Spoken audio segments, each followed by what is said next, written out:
I wanted to go on live to share some of my thoughts about new and aspiring managers. So I've been doing a set of 60-second videos. So I'm in a challenge. I'm in a group with Susan Payton.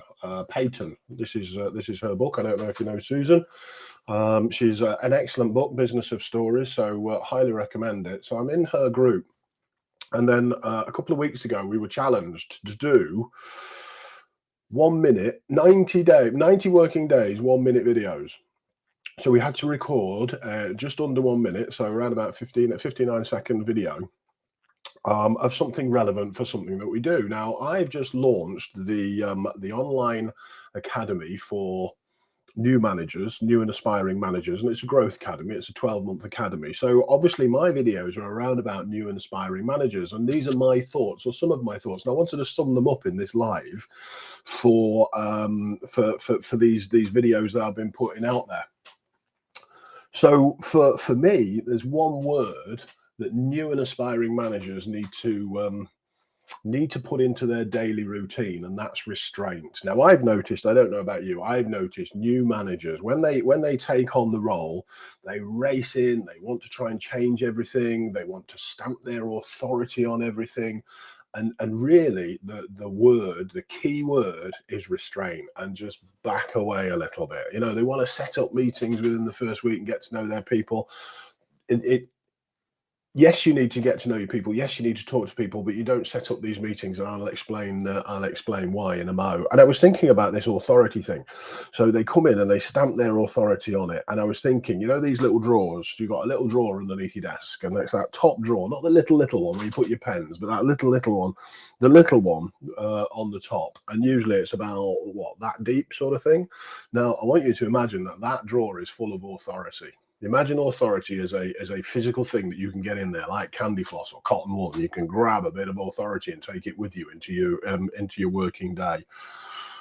So think about that drawer, think about that authority, and think about a new and aspiring manager. And what happens is, what I've noticed with certain people is that they go in and they're throwing their authority around. They're chucking this candy floss, cotton wool, this authority all over the place. And when they actually need the authority, when they need to go into that drawer and actually get some authority for a difficult conversation or for managing whatever situation that they've got to manage, there's none left. There is no authority left, because people are kind of looking at this new manager thinking, yeah, well, they just shout, they just rant, they just rave.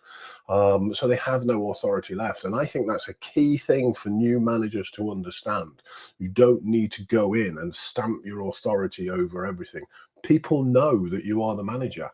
People know that you have been promoted. They're just waiting to see what happens, type thing. But it's worth bearing in mind, another video that I did, is that there's 4 categories of team members. Team members, they sit in these 4 categories. The first category, they're the ones that feel a little bit put out because you've got the job. Potentially they went for the job as well. And I've seen this, and I've had this within my own teams, and that has to be managed by the manager's manager, the new manager's manager. So these people are feeling a little bit aggrieved because you've got the job. They might think that they know more than you, and they could do. I mean, I remember when I started out as a manager, I had this power struggle with this chap called Ian. He was a big guy, and he knew more about the job than I did, but I'd been taken on. I was actually a trainee manager, not his manager, but it was this power struggle that we had, and that had to be managed. And I was the new manager, so I had to manage it. And eventually, without racing in, I did manage it. So that's the first one. And as you can see, my little pot of those people was just one person. So it doesn't have to be a lot of people within that team. The second group of people, they're the office yes people. They're the ones that can use you for their own growth, for their own means. And that can be a little bit of a pain. because they're kind of or whatever it is, because they're the office yes people. That can be a little bit of pain. Their intentions are solid, but it's the way that they do it. It's just a little bit of a distraction. So watch out for those people as well. The third ones, they put the new manager to the test early. They put the new manager, they had questions to the new manager that they think that the new manager probably won't know the answer to, and they're doing it to watch the new manager squirm, which is a little bit, I suppose, kind of like bullying. But they're there to watch the new manager squirm. They're there to see if the new manager will answer the question with a load of BS. And just make it up, or will they go, "What? That's a good question. What I'll do is I'll go and find out for you, and then I'm learning at the same time." That would be the way to manage that one. And then the fourth category of people, they're the people that just want to wait and see. They've got nothing to prove. They don't dislike the manager. They don't like the manager type thing because they don't know the manager. So they are just waiting to see. And this is where this first meeting is key. Don't do it in the first 2 weeks, first week or the first 2 weeks. And I know lots of new managers, that's what they want to do because that's what they think that they have to do. For me personally, I think it's key to hold a meeting within the first 60 days. So not the first couple of weeks, but within the first 60 days. And what this does, it opens up the channels of communication. Now, this meeting is it's not it's an informal chat. That's what it is. It opens the lines of communication.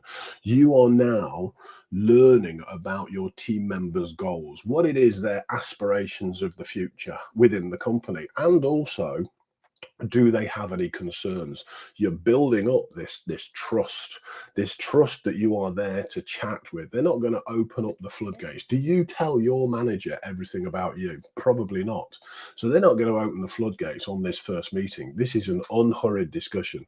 This is not a timed discussion. So if you're thinking, I don't know, half an hour, then plug in 45 minutes to an hour so that it's an unhurried discussion, so that they're there and you are building up this comfort zone, so that your team members feel comfortable coming to you and having a chat in the future. You're laying the foundations for the future, but it's key that you try to find out their goals for the future within the business, and also whether they've got any concerns. In the academy, in one of the modules, I talk about the most commonly used word in the English language. And what do you reckon it is? Put it in the comments if you're watching. What do you think that the most commonly used word is in the English language? And a lot of people will put no, and a lot of people will put yes, and a lot of people will put whatever, or whatever it is, or whatever they're going to put. What do you think it is if you're watching on either now live or on replay? What do you think is the most commonly used words? I'm going to tell you in a second. So the most commonly used word in the English language, according to my research, is I. People are interested in themselves and not necessarily interested in you. So the new manager doesn't need to be going there and trying to impress them. They need to impress on them that they are interested in their goals, their future goals, and their concerns. But people are interested in themselves. And the new manager, I used to do a game with my new managers when they started. It was called Taking the Eye Out of Conversation. And what I would do is I would tax them a beer. So every time I heard the word I, because we're talking about themselves, then they owed me a pint of Hobgoblin. And I love Hobgoblin. So it's all about, if they were asked a question, obviously they can say, well, I have such and such, or whatever it is, if they're asked a question. But if they're just talking about themselves, then they're going to get taxed a beer. But the point is they need to be talking about their team members. Like I said, their goals, their future aspirations, and any concerns.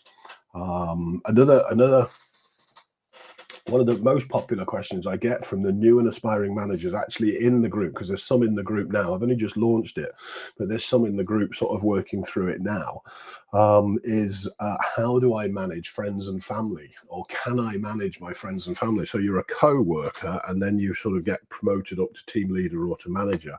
And how's that done? And that's a relationship that is difficult to manage.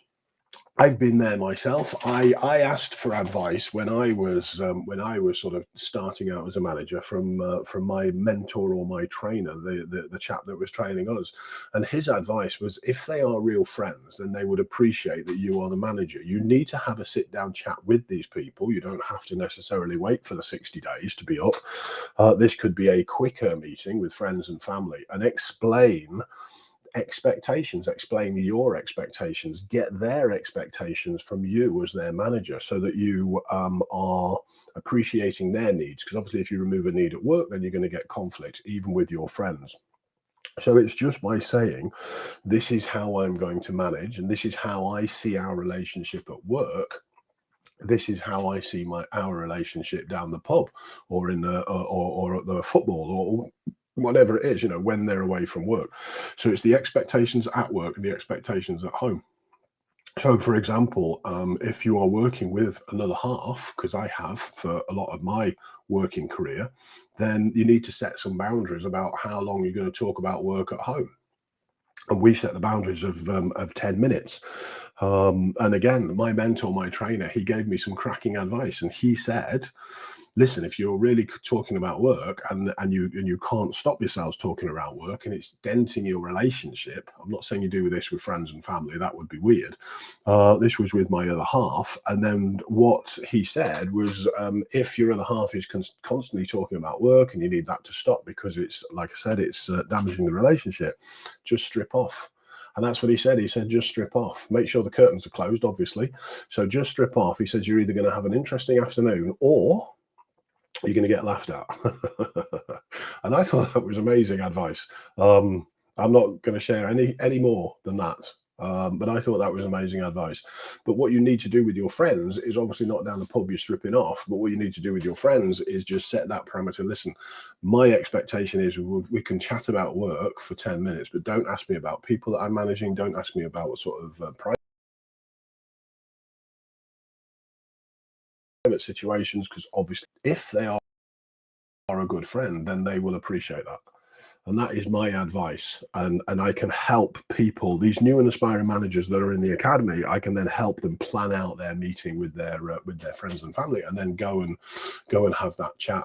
So that was it. I wanted to sum up the meetings. Here's all my notes that I've been doing. Those are 5 videos that I've been doing my 60-minute videos on. I'm going to shoot another 5 for this week, and then I'm going to launch those. If you've seen them, hopefully you've liked them. I actually got stopped in the street the other day, which was awesome, and said, "I've seen your videos." I know the person, but they've never commented or anything like that. So if you've seen them, then let me know that you've seen them. Which bit of this video do you think resonates with you and resonates with your new and aspiring managers? And if you want some information about this online growth academy for new and aspiring managers, I've put 100% money back guarantee on it. I don't think there's any trainer around who's got money back guarantee on their training. This here will change the way that you or your new and aspiring managers build your team. I am that confident. There are terms and conditions, obviously, and that's all in the T's and C's sort of policies, but there's nothing hidden or anything like that. You've got to do the work. But if you do the work, I guarantee, 100%, I guarantee that it will change the way that you manage your team, and the way that you manage yourself as well. There's 12 modules. It's over 12 months. There's management skills, leadership skills, time management skills, communication skills, mentoring skills, recruitment skills. There's all sorts, every single soft skill just about represented within this 12-month academy for you or your new and aspiring managers to learn. Everything that I've learned pretty much about management and leadership over my 20 career year of building businesses, owning businesses, managing businesses, marketing businesses, training in hundreds and hundreds of businesses throughout the UK. I've been over to mainland Europe as well. So if you want any more information about this, then do send me an email at support@adrianclose.com, and thanks for listening. Have an awesome